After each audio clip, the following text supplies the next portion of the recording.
This is the newest one. I think that's out, and it's like I cannot even believe they're even. This is just so.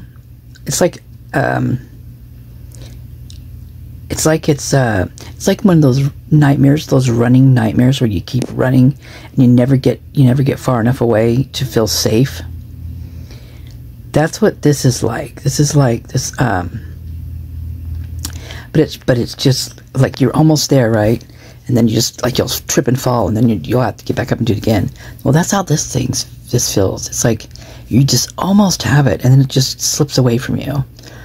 And them doing this to the house, I mean, there's a motive to their madness. I mean, why else? They don't have the money to even bother with this right now, so why would they do that? I mean, they're not even, throwing people in jail because, they can't afford it right now at this time. So why?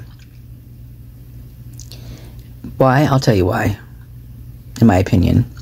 Because that house is chock full of evidence.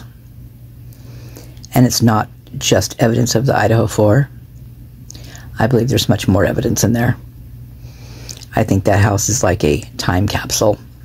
Like a time capsule tomb of sorts. Because I highly doubt, in fact I feel it in my gut, that there's been many deaths in that house. For all we know, Hudson could have passed in there, and they could have brought him over to the creek. I mean, in my opinion, the 4 here were staged after they were killed. Maybe staging is their thing. Sick, I know. It's really ugly and awful to even think about, and unfathomable. Literally unfathomable. You have to think about this, or you don't have to think about this, but to do something like that, you have to take a body, first of all, that's dead weight, excuse me for the phrase, but it is so heavy. I mean, it's so interesting how heavy it really is, and awkward. It's not just, like how we would go,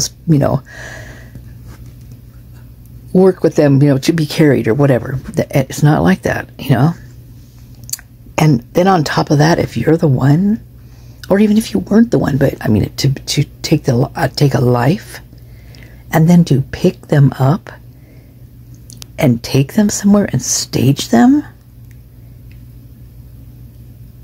I mean, who does that?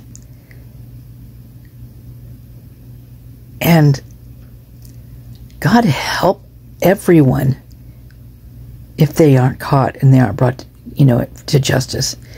Just seriously, God help. I mean, not even just around there, but their whole life. Can you imagine them getting away with something like this? They're going to think they can get away with anything. I mean, they probably already have gotten away with things prior to this. This is probably not their first. That's scary. As scary as any horror movie I've ever seen. Oh. Okay, I'm gonna play this. Welcome to the news at noon. I am Justin Core. We are just now getting a look at new documents in the case against Brian Kohberger, the man charged for murdering 4 University of Idaho students last November. Kohberger's defense team is requesting full disclosure regarding a key piece of evidence. They want to know the entire process of how investigators matched Kohberger's DNA to the crime scene. Investigators used a process called Investigative Genetic Genealogy, IgG, to collect and ultimately match the DNA to a knife sheath found at the crime scene. This DNA match is possibly the prosecutor's strongest piece of evidence against Kohberger. And the defense wants to know exactly. Let's go back and listen to this news guy, this freaking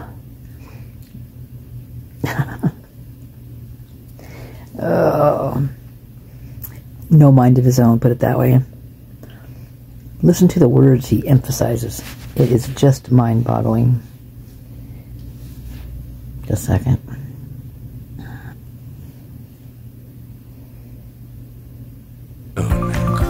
Welcome to the news at noon. I am Justin Core. We are just now getting a look at new documents in the case against Brian Kohberger, the man charged for murdering 4 University of Idaho students last November. Kohberger's defense team is requesting full disclosure regarding a key piece of evidence. They want to know the entire process of how investigators matched Kohberger's DNA to the crime scene. Investigators used a process called investigative genetic genealogy, IgG, to collect and ultimately match the DNA to a knife sheath found at the crime scene. This DNA match is possibly the prosecutor's strongest piece of evidence against Kohberger, and the defense wants to know exactly how the genetic genealogy process works. Meanwhile, as far as what is happening right now, FBI investigators are currently at the King Road house, taking another look inside that Moscow home where those 4 college students were stabbed to death. The FBI gathering information to build a physical model of the home for the upcoming trial of Kohberger. NBC's Miguel Almaguer has more. Did you notice that, well, they're not wearing any masks. So if that house was so toxic that they didn't want anybody going in there, that was just so, you know, well, I think those were their words. I mean, that was toxic, you know, with all the chemicals and things they had to use, allegedly. And their guys aren't wearing gloves either. I mean, they're not even gloved up. You'd think that this would be a protected crime scene for as long as it was standing. Even if they knew it was going to be demolished, you would still need to protect the crime scene, right? I mean, I just feel this is the most reckless, just careless, like they just don't give a crap. I mean, they just act like it's just any other day.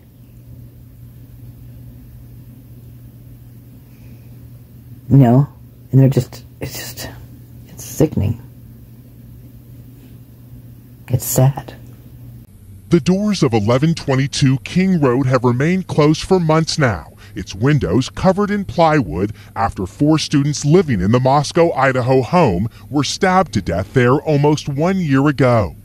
But this week, FBI agents are once again entering the home to get more information as the prosecution prepares for suspect Brian Kohberger's long-awaited trial. The University of Idaho says investigators asked to gather documentation in the home that will help them construct visual and audio exhibits and a physical model of the home.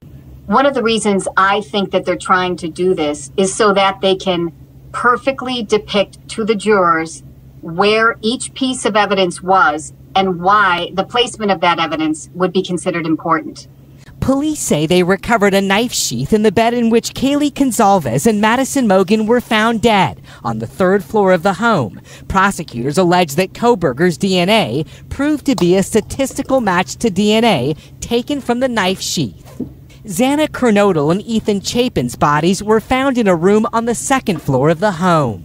One of the 2 surviving roommates was in her own bedroom on the 2nd floor around the time of the murders, when she told police she saw a man in black clothes and a mask walk past her. She says she stood in shock as the man walked toward the sliding glass door leading out of the house before locking herself in her bedroom. Are we bouncing back to the story families again? fought to keep the house standing until the trial is over. In a statement Tuesday, the family of Kaylee Gonzalez and the father of Xana Kernodle said they were grateful the university paused its plans to demolish it. It's a huge piece of evidence. It's actually the largest piece of evidence in the trial. Now back to the DNA process that the judge will review. Tomorrow morning, the judge will independently review that genealogy DNA matching process that investigators used to link Kohberger to that crime scene. Then the judge will decide if he is going to hand that information over to Kohberger's defense team. Again, the DNA was matched to DNA on a knife sheath found right there at the crime scene. Boy, you better be careful. We'll stick Lana on him. He better knock it off. We'll stick Lana on him, and she'll go get him. Man, I'm telling you what, this whole thing, I mean, wow. How can these people so nonchalantly just talk like that? I just, guess it's their job, right? I mean, but jeez.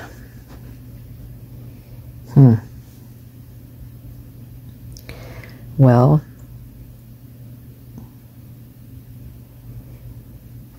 I hope they haunt the crap out of those guys when they're in there. Oh, I would love to see those guys just come running out of that house, like with their hair on, standing up on end, right? White as a ghost. Psh. That'd be hilarious.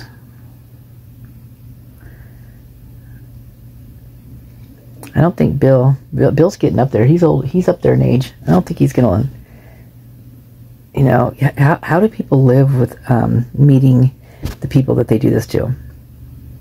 If that's indeed where he's gonna, you know, I'm not gonna say heaven or hell or wherever the heck it is, but just how do they? I wonder what they think when doing something like this. If they ever worry about it. Probably not, because of narcissism, but jeez. Yeah, I'm definitely not narcissistic, because I worry about that crap all the time. I mean, I don't worry. It's just, I just couldn't imagine if, you know what, I don't know. I don't know why people just can't be nice to people. It's not that hard. In fact, it's quite easy. Most of the time. I mean, you got your moments, right? But most of the time, it's very simple, very easy. Just comes natural. Alright, guys. Well, I'm going to get to bed. I haven't been to bed yet, so my refrigerator went out tonight. Yeah, man. And I hadn't, like, actually opened it, like, in like a day and a half, so I didn't know. And, yeah, I had to throw a bunch of stuff out, so I'm not too happy about that, but oh well. Time for new mayo, even though it was a brand new jar. Alright, you guys. Have a great start to your day. I'm gonna go nighty-night.